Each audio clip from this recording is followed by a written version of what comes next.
جو فجر کی نماز جان بوجھ کر قضا کرتا ہے اس کے چہرے سے اللہ صلحہ کا نور ہٹا دیتا ہے، چوک کی طرح ہو جاتا ہے اس کا چہرہ، جیسے کفار کا ہوتا ہے۔ جو ظہر کی نماز جان بوجھ کر قضا کرتا ہے اس کی زندگی سے رزق کی برکت نکال دی جاتی ہے، اس کے رزق سے برکت نکال دی جاتی ہے، کما کما کے پاگل ہو جائے گا، پورا نہیں پڑے گا۔ جو عصر کی نماز جان بوجھ کر چھوڑتا ہے اللہ اس کے جسم کی طاقت کو سلب کر لیتے ہیں، مسلسل پوری زندگی بیمار رہتا ہے۔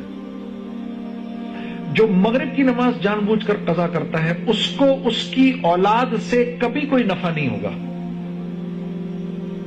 اور جو عشاء کی نماز جان بوجھ کر قضا کرتا ہے اس کو دن رات کو سکون چین اطمینان کی نیند نہیں آئے گی۔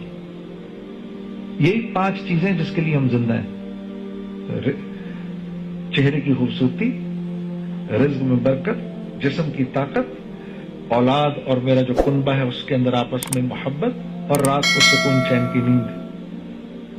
یہ 5 کا تعلق کس سے ہے؟ 5 وقت کی نماز سے۔